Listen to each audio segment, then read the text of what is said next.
Cinematic universe एक ऐसी चीज़ जिससे दोनों ही मूवीज़ बनाने वाले और मूवीज़ देखने वालों को खूब फ़ायदा होता है।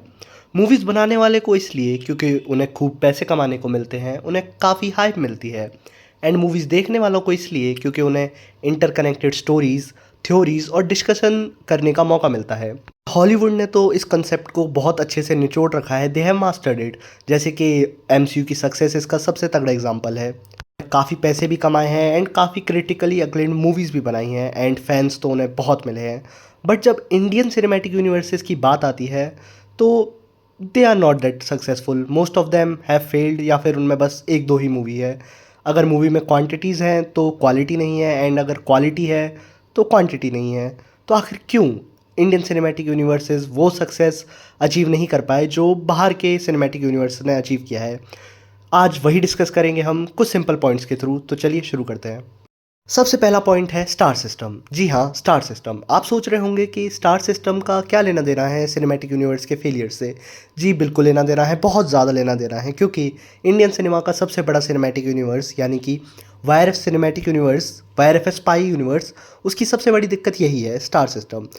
आज भी इंडिया में अगर आपको अपनी मूवी को सक्सेसफुल करना है या उस मूवी के बारे में लोगों को पहुंचाना है उस मूवी को, तो आपको स्टार्स चाहिए। स्टार्स ही आपको पहले दिन पे वो बड़ा नंबर ला के देते हैं एंड मूवी सक्सेसफुल होती है। पे वाईआरएफ स्पाई यूनिवर्स फंस चुका है क्योंकि स्टार्स जो है उनकी शेड्यूल एक दूसरे से मैच करना बहुत ही मुश्किल है। इसीलिए तो अब तक हमें पठान 2 को नहीं मिली है। एंड आपको पता होगा कि अल्फा में पहले पठान का यानी कि शाहरुख खान का कैमियो होने वाला था, बट शेड्यूलिंग ना मिलने की वजह से, शाहरुख खान के बिजी होने की वजह से वो कैमियो ऋतिक रोशन ने। इसी वजह से हमें जो है मल्टी स्टारर मूवीज़ नहीं मिलती, क्योंकि पहले तो ये स्टार्स बहुत ज़्यादा फीस लेते हैं एंड दूसरा वो एक दूसरे के साथ स्क्रीन शेयर भी नहीं करना चाहते for I don't know what reason. तो अब तक हमने टाइगर वर्सेस पठान वाली मूवी नहीं देखी है एंड वो कैंसिल हो चुकी है। तो स्टार सिस्टम की वजह से शायद वाईआरएफ स्पाई यूनिवर्स का इतना बड़ा डाउनफॉल आया है। और रोहित शेट्टी ने पता नहीं कैसे कन्विंस कर लिया इतनी बड़ी वो टीम अप करने का, मूवीज़ का पूरा बॉलीवुड भर दिया, जो कि वाईआरएफ शायद नहीं कर पाया। पॉइंट आता है after thought not pre planned. हाँ, ज़्यादातर इंडियन यूनिवर्स जो हैं वो आफ्टर थॉट्स हैं, यानी कि उन्होंने 2-3 मूवीज़ बनाई एंड जब उन्होंने देखा कि बाहर जो है सिनेमैटिक यूनिवर्स का बोलबाला चल रहा है तो उन्होंने अपना खुद का इंडियन सिनेमैटिक यूनिवर्स बना दिया। जैसे कि वाईआरएफ स्पाई यूनिवर्स, इसकी पहली मूवी एक था टाइगर, 2012 में आई थी एंड ये यूनिवर्स बना 2023 में जाके पठान के साथ। ऐसे ही कॉप यूनिवर्स शुरू हुआ था 2011 में सिंघम के साथ, बट वो यूनिवर्स बना 2018 में सिम्बा के साथ। सब आफ्टर थॉट्स हैं। ऐसे ही स्त्री 2018 में आई थी, बट ये यूनिवर्स बना 2024 में जाके मुंजिया के साथ। ये सब जो है आफ्टर थॉट्स थे। उन्होंने कुछ मूवीज़ बनाई एंड फिर उनको कनेक्ट करने की कोशिश करी। इसमें दिक्कत यही हो जाती है कि आपको बहुत दिमाग लगाना पड़ता है और वो हमारे इंडियन मेकर्स लगाते नहीं हैं, बस उन्हें पैसे दिखते हैं एंड उन्होंने यूनिवर्स बना दिया।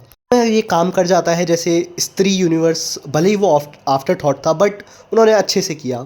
एंड जो कुछ यूनिवर्स प्री प्लान्ड है इंडियन सिनेमा में, जैसे कि कल्कि, ब्रह्मास्त्र, प्रशांत वर्मा का जो यूनिवर्स है, उनमें बस एक ही मूवीज़ हैं और वो कब की आई थी एंड अब तक हमें उसका कुछ अपडेट नहीं मिला, ना ही कोई स्पिन ऑफ्स आए हैं। जो प्री प्लान्ड यूनिवर्स है भी इंडिया में वो उतने सक्सेसफुल नहीं है। भले ही उनकी पहली मूवी ने पैसे कमाए, फिर भी उन्होंने आगे कुछ बनाया ही नहीं, ना ही कोई स्पिन ऑफ बनाया, ना ही उनके सीक्वल्स अब तक आए हैं। एटलीस्ट कल्कि 2 पे काम चल रहा है शायद एंड ब्रह्मास्त्र 2 की स्क्रिप्ट लिख रहे हैं, तो लेट्स सी कि इनका फ्यूचर क्या होता है एंड लेट्स होप कि हमें एटलीस्ट एक तो ऐसा सिनेमैटिक यूनिवर्स मिले जिसे हम कह सकें कि या ये है हमारा एमसीयू। फिर अगला पॉइंट आता है लैक ऑफ सरप्राइजेस। जी हाँ, हमें इंडियन सिनेमा में सबसे बड़ी दिक्कत ये है कि जो भी कैमियोज़ होते हैं इन मूवीज़ में वो पहले ही बता दिए जाते हैं। जैसे रोलेक्स का विक्रम में पहले ही हमें पता चल गया था कि सूर्य कैमियो करने वाले हैं। देन रोशन का कैमियो अल्फा में वो उन्होंने ट्रेलर में ही दिखा दिया था। स्त्री 2 के ट्रेलर में तो हमें पूरा टीम अप वाला दिखाई दिया था एंड सूर्यवंशी के ट्रेलर में तो हमें पूरी मूवी ही दिखा दी थी रोहित शेट्टी ने। वहीं पे अगर तुम मार्वल के पुरानी मूवीज़ के बारे में देखोगे, अभी तो खैर वो भी पूरे ट्रेलर में कैमियोज़ भर देते हैं क्योंकि उन्हें भी तो पैसे कमाने हैं, वो उनका भी डाउनफॉल चल रहा है। बट जब एमसीयू पीक पे था वो कैमियोज़ को छुपा के रखता था, एक सरप्राइज़ की तरह रखता था, जो कि हमें सिर्फ थिएटर में जाके पता चलते थे एंड क्या ही माहौल होता था यार। तो हाँ, शायद ये इंडियन सिनेमा को सीखना होगा कि कैसे अपने कैमियोज़ को छुपाते हैं। जैसे कि पठान में टाइगर का कैमियो, अगर वो पहले ही से ही हमें पता चल गया होता तो शायद इतना मज़ा ना आता। अगला पॉइंट आता है lack of crossover slash team up movies. जी हाँ, इंडियन सिनेमा के यूनिवर्स जो हैं उनमें टीम अप मूवीज़ की बहुत कमी है। जैसे कि वायर ऑफ स्पाई यूनिवर्स, उसमें एक दूसरे की मूवीज़ में कैमियो ज़रूर होते हैं बट कोई भी टीम अप मूवीज़ है ही नहीं, एंड उसका रीज़न मैंने आपको बताया ही, स्टार सिस्टम है और लैक ऑफ प्री प्लानिंग है। बट अगर तुम एमसीयू को फॉलो करोगे तो उनकी मूवीज़ में टीम अप मूवीज़ होती हैं, जैसे कि पहले हर फेज़ के एंड में अवेंजर्स आती थी, बट उसके बाद गार्डियंस ऑफ द गैलेक्सी जैसी मूवी है जहाँ पे इतने सारे कैरेक्टर्स हैं।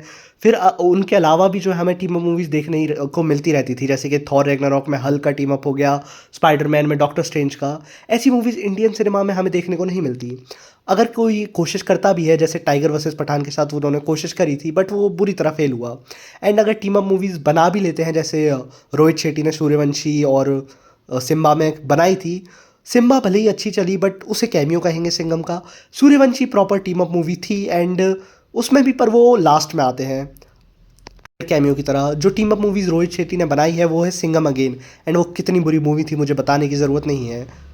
एंड आखिरी पॉइंट आता है मेरी तरफ से, लैक ऑफ कमिटमेंट। जी हाँ, लैक ऑफ कमिटमेंट। अगर तुम देखो, मेरे हिसाब से जो जिसमें सबसे ज़्यादा पोटेंशियल था इंडियन सिनेमा में एमसीयू जैसा कुछ खड़ा करने का, वो दो थे, ब्रह्मास्त्र यानी कि अस्त्रावर्स और लोकेश सिनेमैटिक यूनिवर्स लोकीवर्स, जो कि विक्रम और कैथी का यूनिवर्स है। बट उन दोनों के ही डायरेक्टर अलग अलग प्रोजेक्ट्स को परस्यू करने चले गए, जहाँ पे अयान मुखर्जी तो अपना यूनिवर्स छोड़ के एक दूसरे यूनिवर्स की मूवी बनाने चले गए, वॉर 2। एंड लोकेश कनगराज तो अपना यूनिवर्स छोड़ के, जिसकी इतनी हाइप थी रोलेक्स के बाद, उसको छोड़ के वो कुली बना रहे हैं, खुद एक्टिंग कर रहे हैं, एंड अब वो अल्लू अर्जुन की मूवी बनाएंगे। तो पता नहीं इस यूनिवर्स का क्या होगा। वहीं अगर लोकेश कनगराज ने विक्रम के बाद लियो चलो बनाई उन्होंने, लियो के बाद रोलेक्स की मूवी लाई होते, कैथी 2 लाए होते, विक्रम 2 लाए होते, तो ये यूनिवर्स सही में one of the best universe होता है इंडियन सिनेमा का। बट अब क्या कर सकते हैं। सिर्फ डायरेक्टर्स ही नहीं, स्टार्स की भी लैक ऑफ कमिटमेंट है। जैसे कि वायर स्पाई यूनिवर्स को देख लो, वहाँ पे स्टार्स का शेड्यूल मैच नहीं हो पाता। इसीलिए मैडॉक वाला यूनिवर्स जो है अभी सबसे ज़्यादा एक्साइटिंग है और जिसका कुछ फ्यूचर है, क्योंकि उनकी मूवीज़ ऑलरेडी प्री डिसाइडेड है एंड उनके जो स्टार्स हैं वो इतने बड़े स्टार्स नहीं हैं कि कमिटमेंट इशू हो। शायद एमसीयू की तरह कॉन्ट्रैक्ट्स बना लेने चाहिए जो भी यूनिवर्स बना रहे हैं, then it will be good. तो हाँ, यही थे मेरे हिसाब से कुछ पॉइंट्स जिसकी वजह से इंडियन सिनेमा के जो सिनेमैटिक यूनिवर्सेस हैं वो इतने सक्सेसफुल नहीं हैं। अगर तुम्हें भी कुछ और पॉइंट्स वैलिड लगते हैं तो ज़रूर कमेंट करना, एंड मिलते हैं नेक्स्ट वीडियो में। Bye bye.